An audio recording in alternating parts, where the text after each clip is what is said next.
Hello friends, कैसे हैं आप सभी। वेलकम है आपका अपने फिटनेस चैनल @himayah.21 में। डियर यूट्यूब फैमिली, आज लेकर आ गई हूँ मैं आप सभी के लिए अपना बैक वर्कआउट वीडियो। मैंने कोशिश की है कि सारे ही बैक वर्कआउट जो भी मैंने आज परफॉर्म किए हैं अपनी ट्रेनिंग में, उन सभी को मैं यहाँ दिखा सकूँ। तो सबसे पहले मैंने किया था वार्म अप करने से पहले मैंने किया था स्ट्रेचिंग एंड वार्म अप ख़त्म करने के बाद मैं कुछ यहाँ लाइट वेट के साथ में अपना वार्म अप सेट्स ही कर रही हूँ। मैंने अपनी बैक ट्रेन की थी आज, तो बैक की ट्रेनिंग में मैं पुलअप्स भी लगाती हूँ एंड देन वेटेड डंबल के साथ में भी कुछ वार्म अप करती हूँ और ये वेटेड प्लेट के साथ में भी ओवरहेड रोटेटिंग का वार्म अप अपना सेट करती हूँ। इन सभी के मैं 2-2 3-3 सेट कंप्लीट करती हूँ और उसके बाद ही अपने मेन वर्कआउट पर जाती हूँ। सो आप लोग भी जब भी कोई वर्कआउट शुरू करते हैं, सबसे पहले स्ट्रेचिंग किया करें। और अगर आप कार्डियो अलग से नहीं कर रहे हैं तो जब भी आप जिम आ रहे हैं तो 10 मिनट्स का नॉर्मल आप ब्रिस्क वॉक ट्रेडमिल पर ज़रूर करें। 5 मिनट साइकिलिंग या क्रॉस ट्रेनर कर लें। देन उसके बाद अपना स्ट्रेचिंग वगैरह फिनिश करके लाइट वेट के साथ में कुछ वार्म अप सेट्स करें, जिनके 2-2 3-3 सेट आप कंप्लीट करें। वो सब फिनिश करने के बाद ही आप कोई अपना वर्कआउट शुरू करें। जैसे कि आज मैंने यहाँ आपको 2 वार्म अप तो अपने दिखाई दिए हैं, जिसमें मैं पुलअप्स करते हुए नज़र आई हूँ और रोटेटिंग प्लेट मैंने ओवरहेड रोटेटिंग प्लेट का यूज़ किया है। तो वो सब फिनिश करने के बाद मैंने यहाँ लेग पुल डाउन्स किए हैं और इसमें मैंने 45 डिग्री अपनी बेंच का एंगल रखा है और जो मैंने भी पोजीशन ले रखी उस पोजीशन में किया है। इससे क्या होता है ना कि एक आपकी स्पाइन को सपोर्ट मिल जाती है, जो आपकी बैकबोन है उसको सपोर्ट मिल जाती है। आप पूरा बेंच के ऊपर फ्लैट हो रखे हैं तो बॉडी की मूवमेंट होगी नहीं यहाँ ज़्यादा।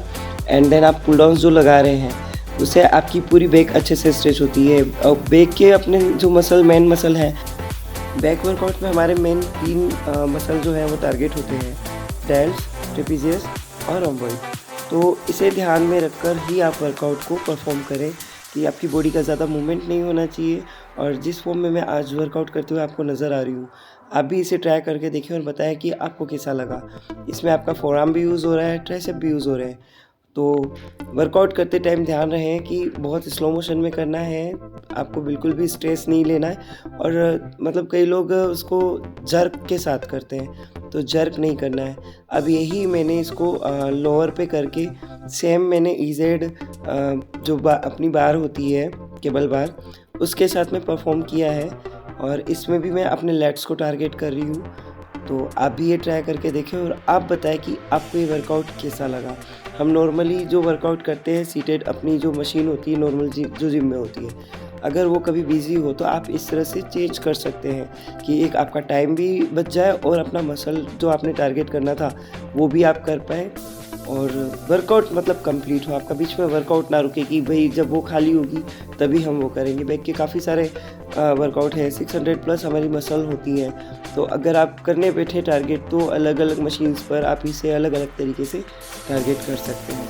बस वेरिएशंस का ध्यान रखना है कि माइंड मसल कनेक्शन इतना अच्छा होना चाहिए कि आपके मूवमेंट हो सकता है लोगों को देखने में गलत लगे, बट जब आप कर रहे हैं तो उस चीज़ को आप सेल्फ फील करेंगे।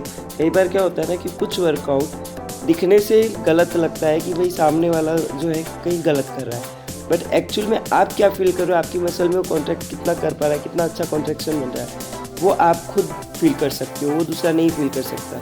या तो आपके साथ कोई पीटी के लिए आपका ट्रेनर हो तो वो आपको करेक्ट करेगा, और अगर नहीं है और सेल्फ कर रहे हो तो खुद ही से इस चीज़ को नोटिस करना कि आपने जो वर्कआउट आप परफॉर्म कर रहे हो उसके साथ आप मसल हिट कर पा रहे हो या नहीं, या फिर ऐसे आप अपना मतलब एनर्जी भी वेस्ट कर रहे हो और बॉडी में बिना बात का पेन भी ले रहे हो।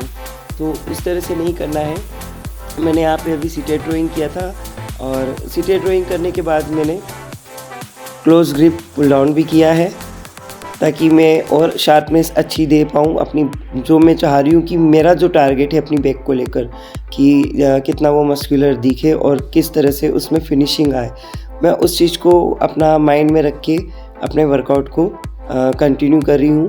तो आप लोग भी इस चीज़ पर ध्यान दें कि आप जो कर रहे हैं वो सिर्फ ग्रोथ के लिए है, फिनिशिंग के लिए है, या आपका कोई और गोल है। तो उस हिसाब से अगर आप वर्कआउट करते हैं तो आपने जो भी अपने टारगेट या गोल बना रखे हैं वो भी अचीव करते हैं। देन यहाँ पे मैं आ गई हूँ सीटेड रोइंग और क्लोज ग्रिप पुल डाउन्स करने के बाद मैं यहाँ आ गई हूँ वी बार पर। और वी बार नॉर्मली सभी जिम में होता है, तो इनके सेट भी किया कीजिए। अगर आप वार्म अप में इसको कर लेते हैं तो बहुत बेटर, लेकिन इसको वर्किंग सेट के रूप में भी किया कीजिए। कई लोग इसे वार्म अप की तरह कर लेते हैं एंड दोबारा नहीं करते हैं, बट आफ्टर वार्म अप इसको वेट लगा कर भी आपको करना है। 3 से 4 सेट करनी ही है। कोशिश करें कि 15, 12, 10, 8 के रेपिटेशंस आप लगाएं।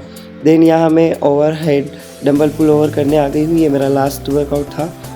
इस सब वर्कआउट को फिनिश करने के बाद मैंने नॉर्मल स्ट्रेचिंग करके थोड़ा सा कार्डियो किया है, और उसके बाद मैंने अपने घर जाके अच्छे से डाइट प्रिपेयर करके डाइट ली है।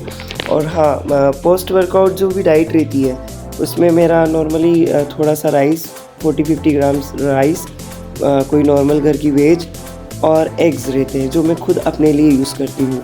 तो आप भी करें, रेगुलर रूटीन में करें। दिन में 5 से 6 एग्स, अगर नॉनवेज खा सकते हो तो खाएं, अदरवाइज़ टोफू, पनीर इसे यूज़ करें। सोते टाइम हल्दी वाला दूध पी लें, अश्वगंधा मिला के पी लें, तो काफ़ी आपको बेनिफिट मिलेगा। थकान भी नहीं होगी, बॉडी भी रिकवर करेगी।